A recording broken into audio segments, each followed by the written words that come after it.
Hi, I'm James and welcome to part 2 of my lever frame build series.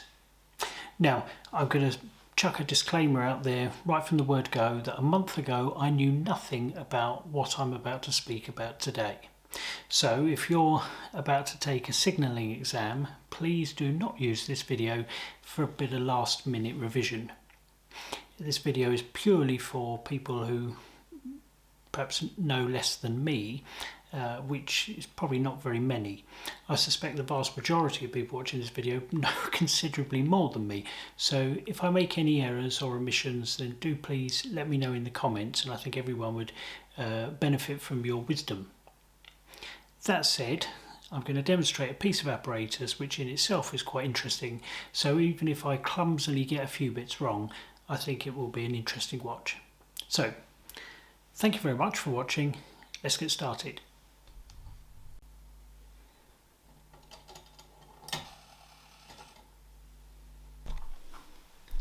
So in my last video I mentioned that I wanted to include mechanical interlocking on the frame that I built.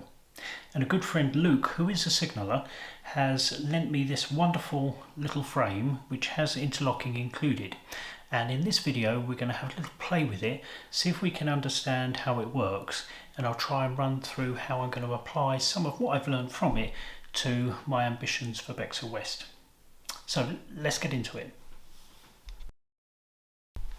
So all signal boxes need a signal box diagram, and this one here represents Bexley Junction, which is an entirely fictitious place. We can see some names on here sort of have a relevance to southeast London, but that's as far as it goes. It's really coincidental. This has been made up for the purposes of training signallers, and the lever frame which I'm going to use in this video, which Luke has very kindly let me borrow, has come out of a training establishment. So this is not a real junction or real railway or whatever. It's purely fictional. So one thing that Luke has impressed upon me is the importance of the signalling diagram. And to make it clearer, make this presentation clearer, what I've done is I've redrawn the diagram that I showed you previously, and I've removed some of the detail, particularly around the track circuiting, just to clean it up a little bit. And there's an awful lot we can learn from looking at this diagram. Firstly, perhaps obviously, we can see the positions of the signals. We can also see the points, we can see the location of the signal box relative to all of that. And all of this stuff is really important.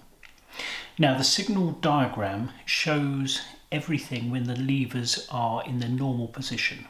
So that means with the levers sort of pushed standing upright away from the signalman.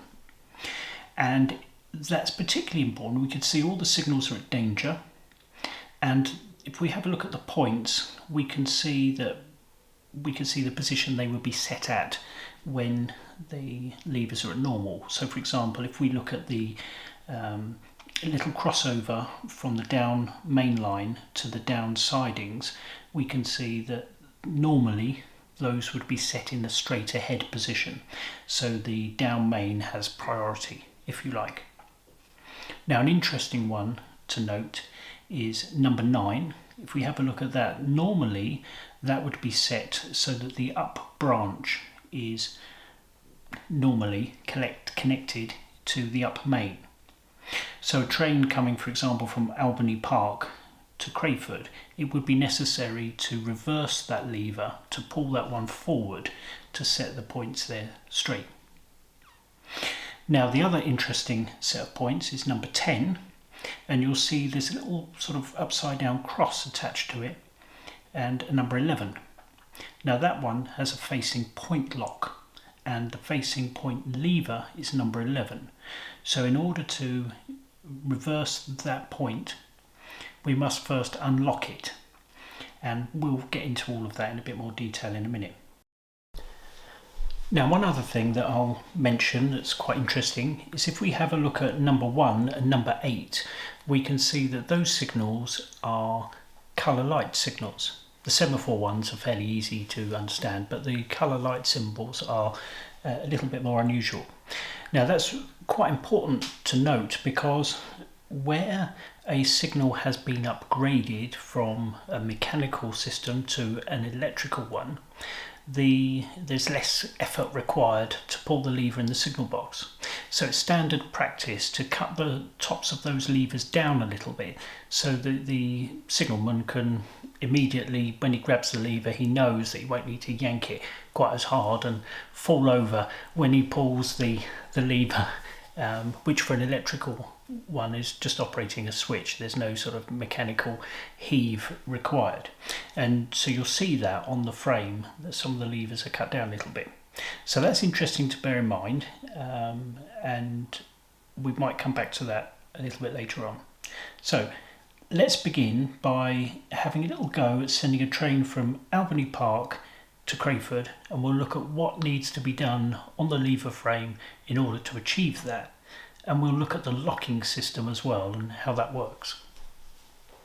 So then it's back to the frame, and one of the fundamental principles of signalling is that first we must set the route. Now in this case the only set of points we need to adjust are number 9, which if you recall are normally set to the up branch. So in this case we need to reverse them. So the first lever to be pulled is number 9. Now points are coloured black. Now once we pulled number 9, with now 2 signals to pull, the first being the up main home, then the up main starting, and with those 2 levers pulled we're good to go. So we can now pull the distance signal, which is coloured yellow, number 1, and if you recall that's the colour light signal, and if you have a look you'll see it's got that shorter handle that I've mentioned previously. Now at this point it's probably worth mentioning these little labels that are attached to the levers. These tags have a number at the top, which is the number of the lever, and they always start at number 1 on the left and work across, increasing to the right. There's a description of what that lever does. So for example, number 1 is the up main distant. And then the numbers below it indicate what levers need to be pulled first in order to operate that particular lever. So in the case of number 1, it's first necessary to pull levers 2 and 7. Until those 2 are pulled, number 1 won't move, it's locked. And this really is the fundamental principle of interlocking, in that you can't physically signal a route as being clear if that route is not correctly set. So what we'll do is we'll return our levers back to normal, we'll reset the frame ready for the next movement, and then we'll have a look at the interlocking.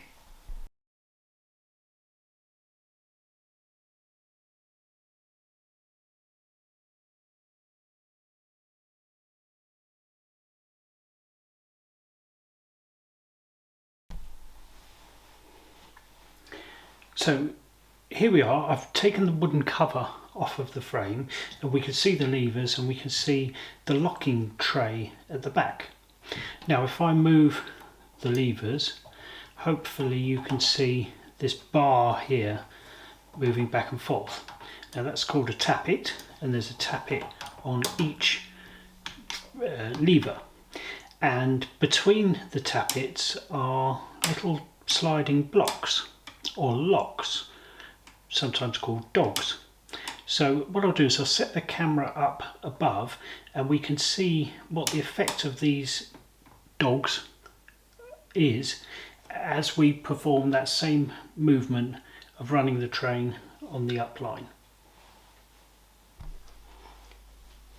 So then, with all the levers set to normal, with the exception of this one here, number 10, where it's standard practice on the southern region for the facing point lock, which is coloured blue, when that is locked it stands outwards as kind of an extra visual clue for the signalman that that particular point, in this case number 10, is locked. Anyway, with all the levers in the normal position, if we were to try to pull the signals to let the train do that route as we had previously, let me try and operate number 2 for example, it won't move. And the reason it won't move is on the tappet is a little notch cut away and a dog in it, and that dog, or the presence of it, is preventing us from pulling number 2. Now if you remember that it's necessary to set the route first, in that case move lever number 9, as we pull number 9 down we will see that its tappet has a notch just here. Now if I try to pull number 2, the beveled edge of the notch pushes the dog to one side, and as that dog comes across it engages in number 9. So if we were to try and put the points back, that's now prevented from doing so because this dog is in that lock. So having pulled number 2, we can also pull number 7, and if we have a look at the tappet for number 7, we'll see just here this too has a notch in it, and when we reverse that to set that signal to clear, we can see this little dog here is free to engage in that notch. So we can pull lever number 1, it slides that dog in, and that's now locked number 7. So with the 2 signals that precede it, if we were to try to set the up main starter to danger, we can't, because potentially the other 2 signals are going to allow a train up there. So with the train passed, as the train passes each signal, the signalman is able to reverse the levers. Sorry, by reverse I mean put them back to normal, reset the points, and that's now set the locking back to how it was. What I'll do is I'll zoom in and I'll show you the action of the sliding in a bit more detail. So what wasn't particularly clear in that last segment is that these dogs can be connected to one another via bars that run underneath the tappets in these slots in the locking tray. So if I pull lever number 9 to set the up main points, that will reveal that little notch in the tappet there, and we can see that these 3 dogs, so we've got lever number 9, this one is lever number 2, which is the upper main home, and this one the up main calling on signal. These are all connected and they're free to slide. And if we have a look at that bevel there, you can see that when I pull lever number 2, that forces those 3 dogs across, thereby engaging, as I'd shown previously, with number 9. So lever number 9, those points are now fully locked. So I'll do number 7 and we can see what's going on there. Look for that notch, and so that notch becoming available to us allows us to move lever number 1, and as lever number 1 works, you can see it's pushed that dog across, and that's now engaged firmly there. So that's the basic principle. We've got tappets with little holes in, notches. We've got dogs. Now they seem to be called different names in different places. Dogs seems to be the term that's used for these things, but in every book I've read these are called lock blocks. So lock blocks or locks or dogs, whatever you want to call them, you could see how those are free to move sort of left and right or horizontally as we're looking at it on screen, and the action of those sliding that way locks the tappets and prevents them from moving backwards and forwards or vertically as you're looking at it on the screen. So I'm going to put these levers back. Did you see that there? The little bevel on that tappet, as I return signal number 2, that's now locked the up main distance signal. That's now cannot be moved. So we put number 7 back and number 9. Simple. So having understood the basics of signalling here, let's consider a movement that's a little bit more complicated. In this case, we've got a train in the down sidings, and let's imagine we want to send it down the branch line to Ladybank. But in the first instance, the driver needs to collect his sandwiches from the end of the siding along from where he presently stands. So to do that, he needs to go past signal number 14, which is a ground signal or shunt signal. Now, we know from what we learned previously that by looking at the levers we can see that signal number 14, which from the diagram we can see is normally set to danger, we realise that we can't change that to clear without first changing the crossover at number 13. It is locked to the crossover.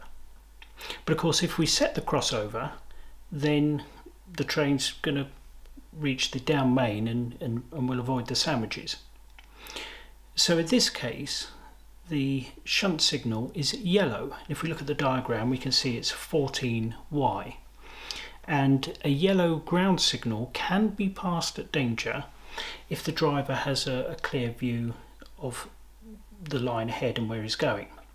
So in this case, he can see the sandwiches and he can pass that signal at danger with no trouble at all. And having collected his sandwiches, can then return back to where he started.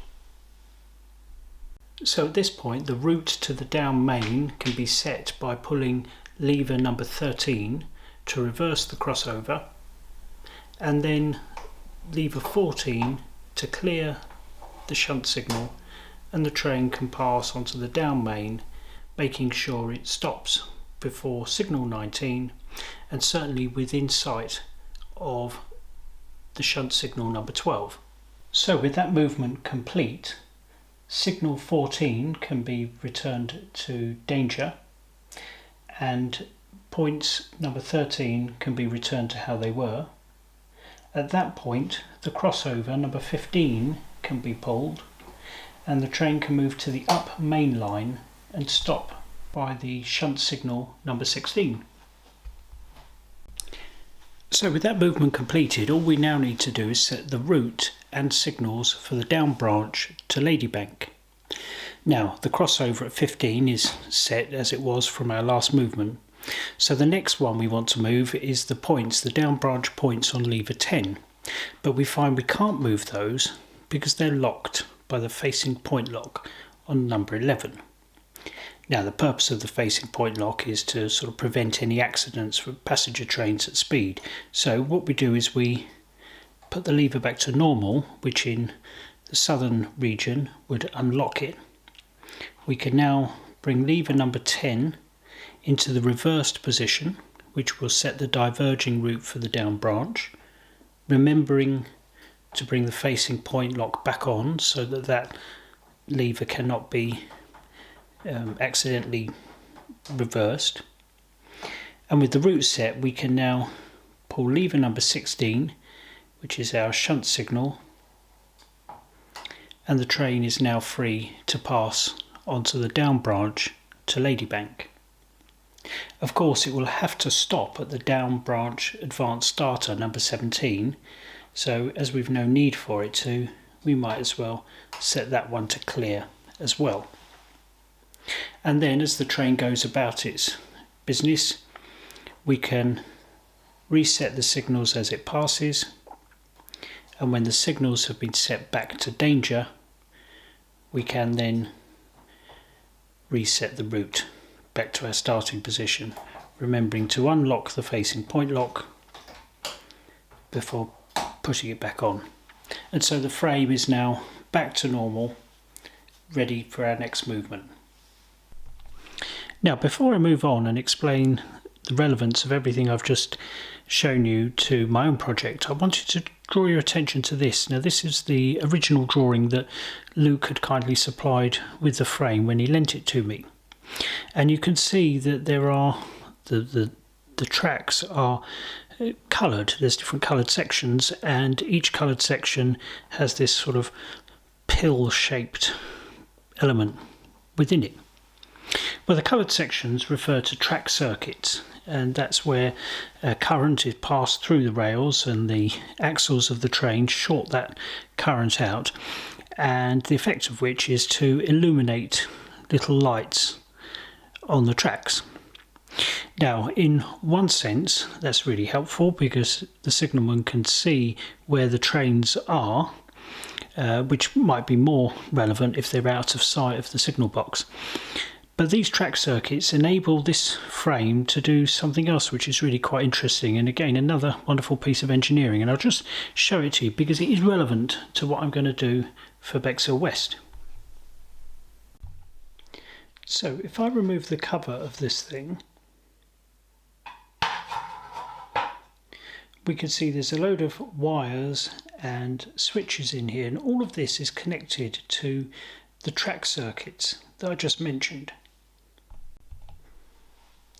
Now, in this case, at the end of each of the tappets are some milled slots which work like cams which operate these switches. And so the electronics that this would be connected to can tell the position that the levers are in, whether they're in sort of normal or reversed. Now, along here you can see a line of pins, and these pins are all connected to miniature solenoids which engage and provide a secondary lock to the frame. And the idea is that if a track circuit detects the presence of a train on a particular section of the track, then these solenoid operated pins will lock the signals and the points, preventing a kind of an illegal move to be carried out should the signalman not know the presence of the train. So another sort of cleverly thought out feature of this is that this is designed to fail safe.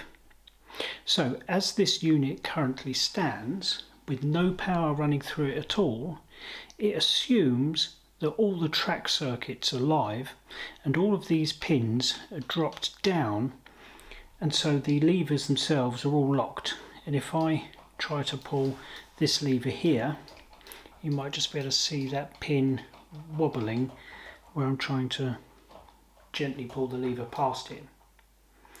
So that would prevent an illegal movement. Now if I bypass it and pull that up to release the solenoid lock, I can now move the lever at will. So when this system detects that there is power, these locking pins would all be up and the lever would be able to work as normal unless there is a train on the line, in which case these would drop down and the frame would be locked. Now in this system here it's a little bit awkward, certainly to make the video I've just shown you, so what I did for the purpose of that video, and sorry about this Luke, hope you don't mind, was I got some small clothes pegs